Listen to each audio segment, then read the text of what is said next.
여기에 이르면 우리가 비록 육체 가운데 살지라도 다른 세상을 꿈꿀 수밖에 없습니다. 다른 세상을 꿈꾸는 그 의식을 가지고 이 땅에 살 때 그것을 뭐라느냐? 복 있는 삶이라는 거예요.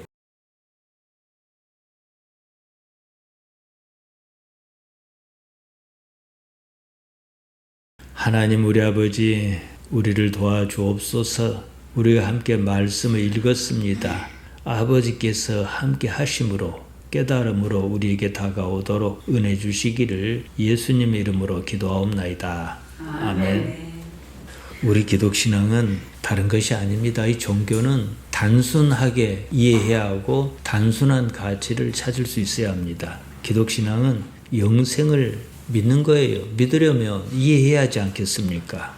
이런 삶이 다는 아니다 이겁니다. 지금 살고 있는 이 삶을 넘어선 삶을 생각하고 추구하는 것이 우리 기독신앙입니다. 그러면 영생이 무엇인지 어떻게 가능하다는 것인지 이해하려고 해야 합니다. 오늘로서 요한복음 6장을 마무리합니다. 예수님께서 오병이어로 수많은 사람을 먹이셨습니다. 이 먹는 문제는 참으로 골치 아픕니다. 하루 이틀 먹는다고 끝날 문제가 아니에요. 끊임없이 먹어야 합니다. 무리는 놀라운 기적을 경험했습니다. 그러자 예수님을 먹는 문제를 해결할 방법으로 이해했습니다. 사실 우리가 말입니다. 지금처럼 먹는 것 가지고 이렇게 신경 안 쓴 적이 없었습니다. 옛날에는 끼니 앉을 것이 없다 그러지 않았습니까? 그들은 오랫동안 그리스도를 기다려왔습니다. 예수님을 임금으로 삼아 먹고 사는 문제를 한 번에 해결하고자 했습니다. 사람은 먹어야 삽니다. 살려면 먹어야 합니다. 예수님께서는 사는 방법을 말씀하셨습니다. 방법이 좀 달랐습니다. 48절에서 이렇게 말씀하셨습니다. 에고 에이미호 아르토스 테스조에스, 당신 자신이 생명의 빵이다 이러셨습니다. 사는데 꼭 필요한 양식이 그들이 생각하는 오병이어처럼 그런 것이 아니라 다름 아닌 당신 자신이라는 말씀이었습니다. 이해가 가든 가지 않든 이렇게 접근해야 합니다. 만나나 오병이어나 그런 것은 그때뿐입니다. 또 먹어야 합니다. 그런다고 안 죽느냐? 그것도 아니거든요. 그런 것은 죽음의 문제를 해결하지 못한다는 것입니다. 죽음을 단박에 해결할 다른 것이 있어야 한다는 거예요. 여기서 영생이 나옵니다. 이 문제를 해결하면 사는 것도 다른 시각으로 바라보기 때문에 오히려 길이 보입니다.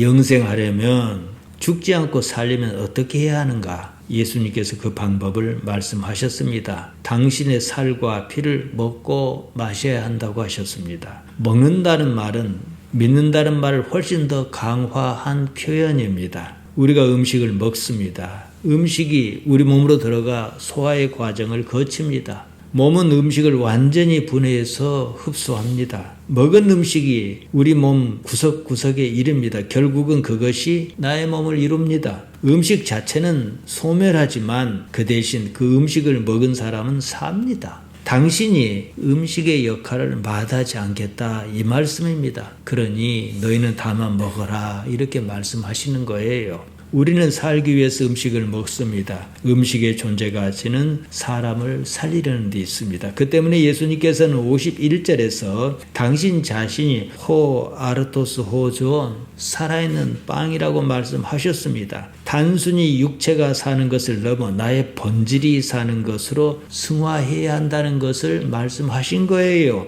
보통 먹고 사는 건 아무리 먹어도 죽지 않습니까? 어쨌든 지금은 산단 말이에요. 먹어야 사니까요. 먹고 사는 걸 가지고 죽고 마는 것이 아닌 영원한 삶으로 이끌어 가시려고 하셨던 겁니다. 이 삶의 목표가 그것이거든요.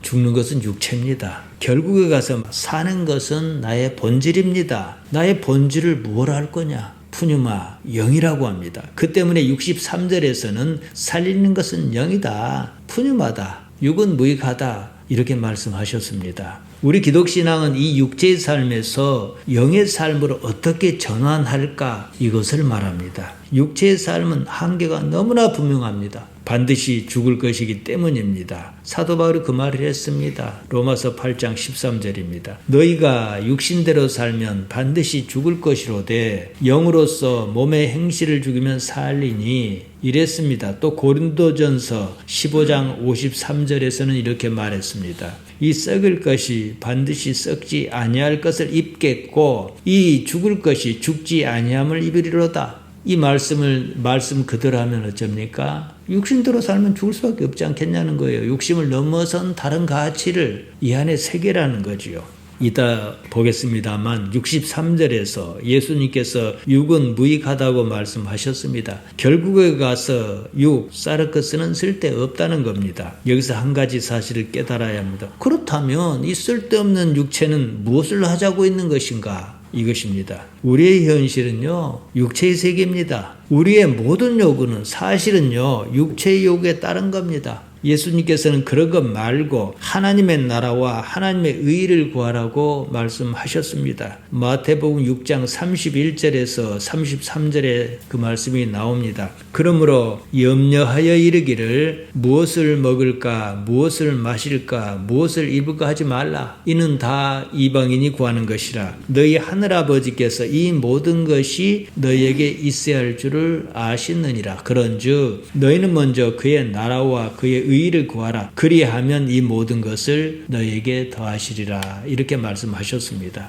하나님의 정의는 하나님의 나라를 현실적으로 아는 방법입니다. 결국은 하나님의 나라를 자기 안에서 자기 삶에서 어떻게 확립할 것인가, 이것이 우리 기독신앙의 목표일 수밖에 없습니다. 이런 소양을 갖추지 못하면 결국은 썩어 없어질 것, 땅의 것을 신앙의 목표로 삼을 수밖에 없습니다. 지금은 다들 담임 목사 자를 세습에 버려서 그랬는지 잠잠합니다. 한때 시끄러웠지 않습니까? 담임 목사 자를 어째서 자기 아들에게 세습하려고 했겠습니까? 그 일이 그토록 나쁜 이유는 하나님의 이름으로 땅의 것을 숭배했기 때문입니다. 한편으로 자기만 그러고 마는 것이 아니라 교인을 어둠의 길로 인도한 것이기 때문입니다. 복음을 복 받았다는 것으로 퉁칩니다. 무사람을 속여서 나쁜 겁니다. 하나님의 나라는 하나님께서 어찌 살아계시는가, 이 문제입니다. 나의 삶에서 하나님께서 살아계신다는 사실, 하나님의 나라, 곧 하나님의 통치 주권을 인식하는 것이 우리 기독신앙의 현실적인 목표입니다. 그 방법이 뭐냐? 하나님의 정의를 추구하는 것입니다.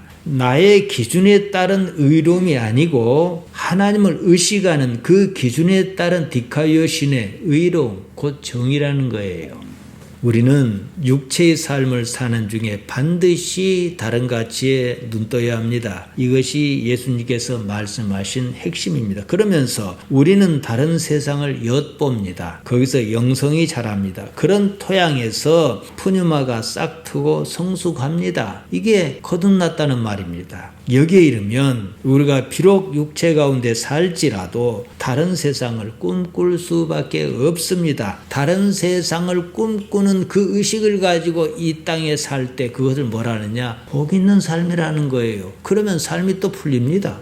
영생의 세계에 한 걸음 내디딘 겁니다. 영생은 무엇이냐? 결국은 참다운 삶입니다. 밥을 먹고 사는 이런 삶 말고 하나님과 관계로서 얻어지는 그 삶입니다. 예수님께서 줄곧 그것을 말씀하시지 않았습니까? 살려면 무엇이든 먹어야 합니다. 무리는 만나든 오병이어든 그런 것을 먹어야 한다는 자기 관념에서 벗어나지 못했습니다. 다른 것은 다 필요 없고 오로지 자기가 원하는 것을 이루어 달라고 했습니다. 여기서 예수님과 무리는 교차점이 없이 서로 평행선을 달렸습니다. 생각이 달랐습니다. 무리는 예수님께서 하시는 말씀을 이해할 수가 없었습니다. 자기 관념에 매여 있었습니다. 56절에서 보면 내 살을 먹고 내 피를 마시는 자는 내 안에 거하고 나도 그의 안에 거한다는 말씀을 받아들일 수가 없었습니다. 자신의 관점을 바꾸지 않았습니다. 오로지 육체의 요구에 관심이 있는 사람에게 예수님의 말씀이 와 닿을 리가 없습니다. 오히려 그 말씀이 거북했습니다. 예수님께는요, 많은 제자가 있었습니다. 60절이 그것을 나타냅니다. 제자 중 여럿이 이 말씀은 어렵도다. 누가 들을 수 있느냐고 하며 수군거렸습니다. 수군거리다 공귀조입니다. 불만을 가지고 투덜거렸다는 말입니다. 예수님께서 하시는 말씀이 내가 생각한 것과 다르거든요. 그러니까 불평이었습니다. 어렵다, 스클레로스입니다. 거칠다, 혹독하다, 딱딱하다, 잔인하다, 완악하다 이런 뜻입니다. 예수님께서 하신 말씀이 어려워서 어렵다고 했겠습니까? 내 맘에 안 든다 이 말입니다. 그리고 투덜거렸습니다. 예수님의 말씀은 자기가 기대한 게 아니었습니다. 그러자 마음이 떠났습니다. 66절이 이 상황을 말합니다. 그때부터 제자 중에서 많은 사람이 떠나갔다고 합니다. 다시는 예수님과 함께 다니지 않았다고 합니다. 예수님을 따른 사람이 많았습니다. 하지만 예수님을 따를 이유가 없어졌습니다. 오늘날 교회는 이것이 또 문제입니다. 자기가 기대한 것과 달라도 교회를 떠나지 않아요. 교회에 끝끝내 남아가지고 온갖 말썽을 다 일으킵니다. 목사는 그가 혹시라도 교회 안 나오면 어떨까 하고 감투를 덜컥 씌워놨습니다. 이게 또 문제입니다. 교회 안에 머문다고 해서 모두가 예수님을 먹은 것은 아닙니다. 그러니까 먹는다는 말이 뭡니까? 예수님을 체화하는 거예요. 예수님을 소화시켜버리는 거예요. 내가 예수님인지 예수님께서 나인지 구분이 안 갈 정도로 하나를 이루는 것을 말합니다. 예수님께서 많은 제자가 불만이 있었다는 것을 아셨습니다. 어쩔 수 없습니다. 떠날 사람은 떠나고 남을 사람은 남습니다. 이렇게 말씀하셨습니다. 이 말이 너에게 걸림이 되느냐? 그러면 너희는 인자가 이전에 있던 곳으로 올라가는 것을 본다면 어떻게 하겠느냐? 저로서는 이 말씀이 참으로 답답합니다. 오늘날 많은 사람이 예수님을 믿는다고 하면서도 예수님과 생각이 다릅니다. 달라도 너무 다릅니다. 결국 뭡니까? 예수님을 믿지도 않으면서 믿는다고 하는 거예요. 예수님을 먹듯 체화해야 하는데 그럴 생각이 없습니다. 예수님과 하나를 이룰 마음이 없습니다. 걸림이 되다 스칸달리조입니다. 덫에 걸렸다는 말입니다. 실족한 거예요. 요한이 이렇게 기록한 데는 이유가 있습니다. 나중에 십자가 사건이 있고 난 후에 깨달을 사람이 깨달을 것이기 때문입니다. 이전에 있었던 곳이란 말에 여러분이 주의해야 합니다. 여기에서 있다는 말은 헬라말로 에임입니다. 본문에서는 미완료로 쓰여 n이라고 했습니다. 미완료로 쓰였다는 것은 아직 완료하지 않았다는 말이거든요. 그러니까 이전에 살던 곳 이 말은 이전부터 앞으로를 모두 포함합니다. 원래 있어야 하는 존재의 자리를 말합니다. 예수님께서 하나님을 아버지라고 가르치셨습니다. 아버지는 나의 근본으로서 출처를 가리킵니다. 하나님께서 나의 아버지시란 말은 나의 근본이 하나님이시다 이 말입니다. 이 관점을 이해한다면 이전에 있었던 것이 의미하는 바가 무엇이겠습니까? 원래 있는 자리입니다. 내가 발견을 못해서 그렇지요. 원래 인간이 지금 사는 이 삶이 다는 아니라는 거예요. 에덴 동산의 사건이 그걸 말합니다. 선악과 사건은 지금의 현실을 투영하는 거예요. 지금이 하마르티아의 세상이라는 것을 설명하는 수단입니다. 따라서 예수님께서 말씀하신 영생의 개념은 원래의 상태, 있어야 하는 존재의 자리를 회복하는 것을 말합니다. 회복은 회복인데요. 그냥 단순히 회복하는 게 많은 게 아닙니다. 본디 가치를 새롭게 깨달아 한 차원 더 높은 단계로 나아가는 회복을 말합니다.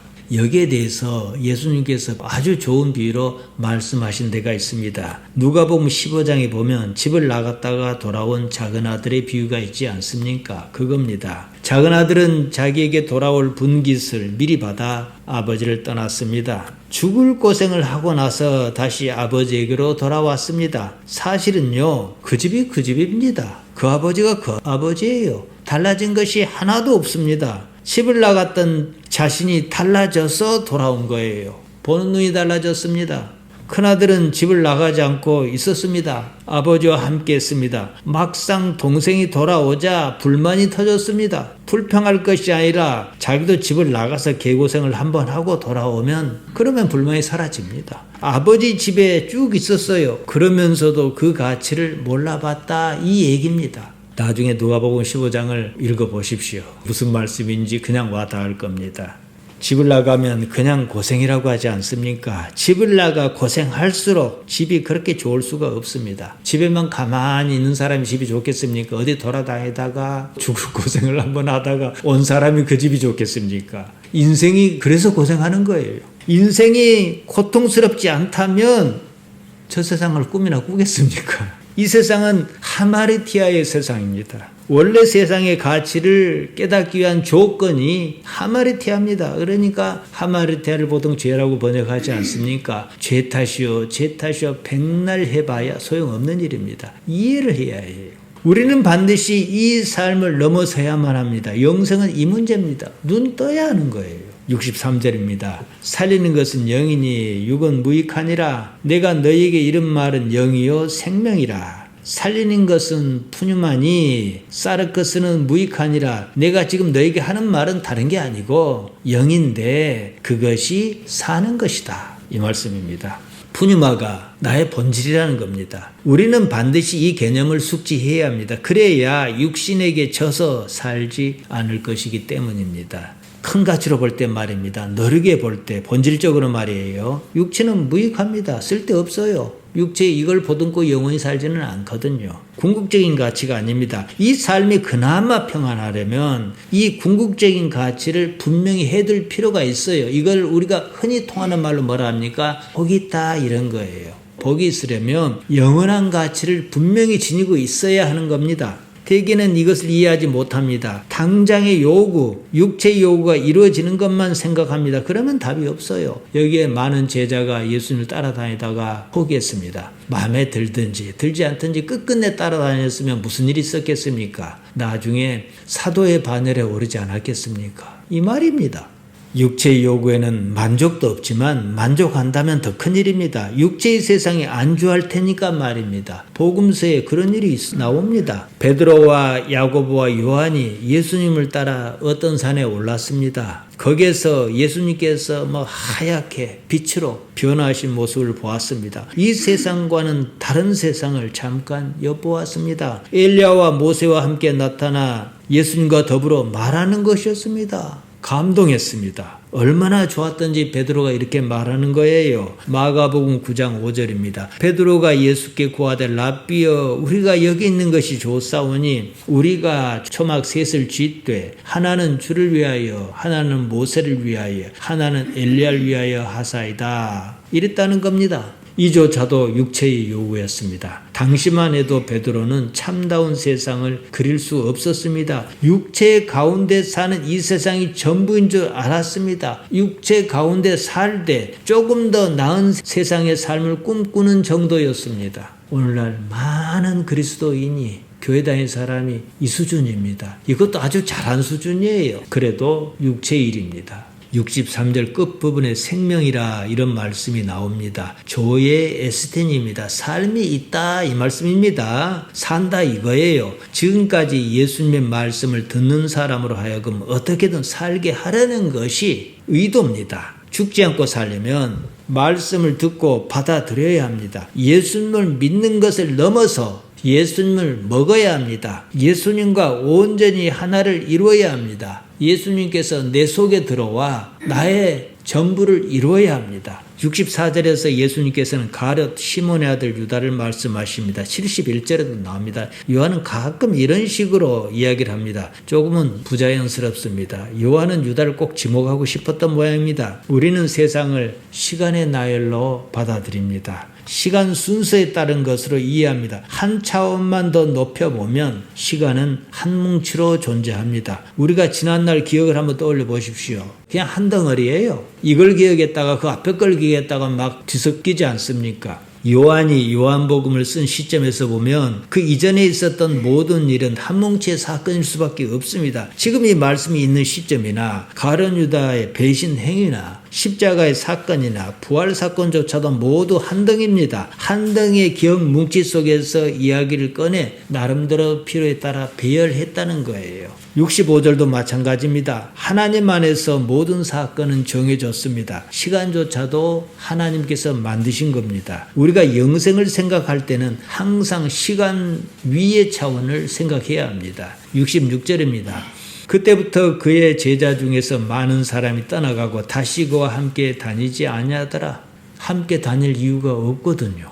무리는 예수님의 생각을 이해하지 못했습니다. 분명한 사실은 자기가 원하는 것을 들어주실 분이 아니라는 것을 확인했습니다. 그러니 예수님과 더는 함께할 이유가 없었습니다. 떠났습니다. 이런 상황에서 예수님께서 12제자에게 물으셨습니다. 너희도 가려느냐? 이러셨습니다. 조금은 서글프게 다가옵니다. 여기에 베드로가 즉각 반응했습니다. 시몬 베드로가 대답하되 주여 영생의 말씀이 주께 있사오니 우리가 누구에게 가오리까? 우리가 주는 하나님의 거룩하신 자이신 줄 믿고 알았사옵나이다. 보통 이 대목을 가지고 베드로의 신앙 고백이 어쩌고 말합니다. 우리가 알듯이 베드로는 성격이 단순하고 급하며 순박한 사람이었습니다. 급하고 솔직하다 보니 자기 생각이 그냥 그때그때 가감없이 불쑥불쑥 튀어나옵니다. 68절에 나오는 대로 영생이 예수님께 있는 줄 알았으면 골고다 언덕 십자가 우편에는 강도가 아니라 베드로 자신이 달렸어야 했습니다. 이 문제는 마태복음 16장 16절에 나오는 주는 그리스도시요 살아계신 하나님의 아들이시라고 했던 것과 마찬가지입니다. 예수님을 사랑하는 마음이 그렇게 불쑥 튀어나왔을 뿐이지 이렇게 말한 당시에는 신앙 고백이 아니에요.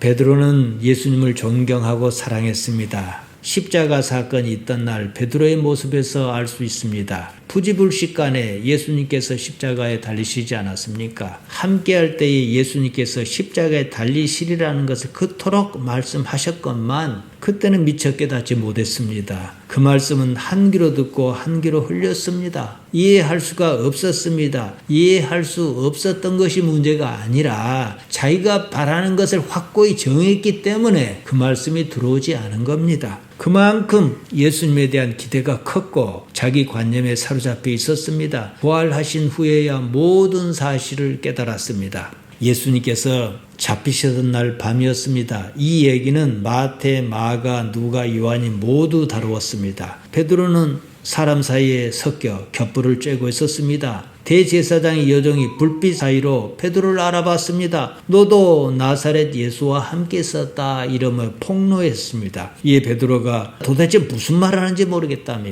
자기는 결코 아니라고 부인했습니다. 여종이 다시 와서 그 사람이 맞다는 거였습니다. 베드로가 또 부인했습니다. 그러자 곁에 있던 다른 사람이 너도 갈릴리 사람이네 이랬습니다. 다들 알아보기 시작했습니다. 그러자 베드로가 저주하고 맹세하면서 세 번째로 예수님을 부인했습니다. 그때 닭이 두 번째로 우는 소리가 들렸습니다. 마태는 당시 상황을 이렇게 기록했습니다. 마태복음 26장 75절입니다. 이에 베드로가 예수의 말씀에 닭 울기 전에 내가 세 번 나를 부인하리라 하심이 생각나서 밖에 나가서 심히 통곡하니라. 베드로는 진심으로 예수님을 사랑했습니다. 예수님께서 부활하셨습니다. 요한복음 21장 15절에서 17절에 이런 내용이 나옵니다. 예수님께서 베드로에게 이렇게 말씀하시는 거예요. 요한의 아들 시몬아 내가 나를 사랑하느냐며 세 번을 연거푸 물으셨습니다. 예수님께서는 베드로가 당신을 사랑한다는 사실을 알고 계셨습니다. 그것을 베드로에게 상기시키셨습니다. 이런 정황이 말해주듯 십자가 이전에 베드로가 한 말은 신앙 고백이 아니었습니다. 예수님을 사랑하는 마음이었습니다. 그러고 싶었습니다. 예수님께서 베드로에게 사역을 맡기면서 요한 아들 시몬아 내가 나를 사랑하느냐 이렇게 세 번을 다짐하셨던 것은 사랑하는 마음이 믿음을 보충한다는 사실 때문이었습니다. 믿지는 못해도 예수님을 진심으로 사랑하면 믿는 수가 생깁니다. 67절에서 69절은 바로 여기에 대한 겁니다. 한편으로 70절과 71절에 대한 대비를 이룹니다. 시몬의 아들 유다는 예수님을 사랑하지 않았습니다. 예수님을 따라다니면서 빼먹을 것만 생각했다는 말입니다. 목적을 달성할 수 없다는 것을 알고는 떠났습니다. 곱게 떠나지 않았습니다. 대제사장에게로 갔습니다. 은 30에 예수님을 넘겼습니다. 여러분이 이제 이해가 갈 겁니다. 유다와 베드로의 차이가 뭡니까? 예수님을 사랑하는 마음이 있냐 없냐 이 차이입니다.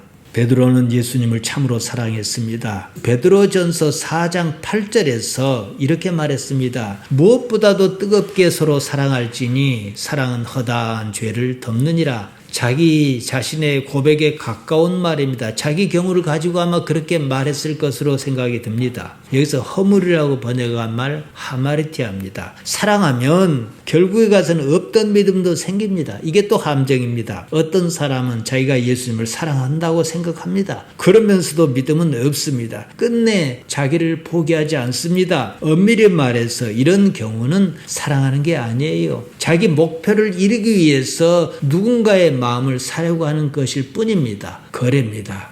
조금 있으면 지방자치단체장 선거가 있지 않습니까? 여기저기서 문자 메시지가 오고 야단이에요. 표를 얻으려고 그런 것이지 그 사람이 나를 사랑해서 그런 문자를 보내겠습니까? 이것과 같다는 거지요. 그러니까 자기를 버리지 않으면 결국은 자기도 모르는 사이에 예수님에 반하는 길로 갈 수밖에 없다는 사실입니다. 자, 지금 우리로 돌아옵시다. 베드로가 부럽지 않습니까? 베드로는 어쨌든 예수님을 마주했고 뜨거운 감정을 나눴으니 말입니다. 현실적으로 우리가 예수님을 어떻게 사랑할 수 있겠습니까? 예수님께서 무엇을 원하셨는가? 예수님께서 뜻하신 바를 이루는 거예요. 예수님께서 제자에게 무엇을 원하셨습니까? 요한복음 6장 67절에서 제자에게 이렇게 물으셨습니다. 너희도 가려느냐? 이러셨습니다. 여기에 답이 있습니다. 지금까지 예수님께서는 아버지께로 올 자가 누구인가를 말씀하셨습니다. 예수님의 살과 피를 먹고 마시는 사람이었습니다. 이는 예수님을 믿는다는 말보다 훨씬 더 강력한 말씀이라는 것을 제가 누차 강조했습니다. 예수님의 생각을 오롯이 받아들여 예수님을 내 안에서 온전히 이루는 것이 곧 예수님을 사랑하는 것입니다. 예수님께서 무엇을 원하셨는가? 여기서 답을 찾아야 하는 거예요. 누군가를 사랑하면 그 사람을 따라하고 싶어요. 사랑하지 않으면 그 사람을 구태여 따라할 건 없습니다. 이익만 볼 생각을 하면 서로 이해관계가 안 맞으면 떠나는 거지요. 그래서 많은 제자가 예수님을 따라다니다 떠났던 겁니다. 예수님께서 십자가를 지셨습니다. 아버지의 뜻이 그것이었습니다. 어째서 그래야 하는가 이런 질문은 허용하지 않았습니다. 아버지의 뜻은 모든 논리를 뛰어넘는 문제였습니다. 예수님께서 아버지의 뜻을 받아들이셨습니다. 아버지를 사랑하셨기 때문입니다. 겟세마네 동산에서 기도가 그것이었습니다. 이 삶이 하나님의 것이라는 이해가 없으면 불가능합니다. 우리 또한 이 삶에서 답을 찾아야 합니다. 하나님의 주권, 하나님의 바실레이아, 하나님의 나라가 그 말입니다. 내가 하나님을 현실적인 존재로 인정한다면 내 삶의 전부를 하나님께 내맡길 수 있어야 합니다. 내가 사라짐으로 하나님과 하나를 이루기 때문입니다. 그러면서 영생의 세계를 엿볼 수 있습니다. 나는 본디 하나님께로부터 비롯했습니다. 아버지란 말이 그 말이라고 말씀드렸습니다. 우리가 육체 가운데 세상을 삽니다. 살면서 육체를 가지고 있다 보니까 먹고도 살아야겠고 입을 것도 있어야 하지 않겠습니까? 이처럼 가끔은 필요한 것이 있습니다. 그때는 이렇게 기도하는 거예요. 사도 바울이 이걸 우리에게 잘 알려주었습니다. 빌립보서 4장 6절입니다. 아무것도 염려하지 말고 다만 모든 일에 기도와 간구로 너희 구할 것을 감사함으로 하나님께 아뢰라 그랬습니다. 이게 우리 기독신앙에서 실천 가치입니다. 아무것도 염려하지 않는 거예요. 우리가 구할 것이 있으면 그저 감사함으로 하나님께 아뢰는 것, 이 두 가지입니다. 하나님 아버지께서는 우리에게 무엇이 있어야 하는지 이미 다 알고 계신다고 말씀하셨습니다. 아까 제가 언급했습니다. 마태복음 6장 31절에서 33절에 나오는 말씀이 그겁니다. 그것을 믿는 겁니다. 사랑하는 성도 여러분, 하나님께서 우리 아버지시면 이런 인식이 우리 안에 있다면 다 끝난 일입니다. 그러지 않겠습니까? 그때는 뭐라 합니까? 이것 주십시오, 저것 주십시오 할 이유가 사라져요. 그냥 아버지 사정이 이렇습니다 라고 아뢰을 뿐이에요. 하나님의 나라는 뭐냐? 하나님께서 내가 사는 이 삶에 어떻게 살아 계시는가를 내가 알아차리는 거예요. 원래 하나님의 나라예요. 원래 아버지 집입니다. 그런데 그것을 깨닫는 사람에게는 하나님께서 살아 계신다는 사실을 역동적으로 느낄 수 있고, 그걸 깨닫지 못한 사람은 집을 안 나가고 버틴 큰아들과 마찬가지로 여전히 불평불만입니다. 좋은 것을 바라볼 수가 없습니다. 사랑하는 성도 여러분, 하나님께서 아버지십니다. 하나님께서 아버지시면 못할 게 뭐가 있느냐, 이런 의식으로, 이런 능력으로 세상을 살기 바랍니다. 하나님 우리 아버지, 우리를 부르셨습니다. 우리를 지키시는 것을 압니다. 아버지께서 우리를 살피는 그 능력으로 우리가 살 수 있도록 우리를 살펴 주옵소서. 감사드리며 예수님 이름으로 기도하옵나이다. 아멘.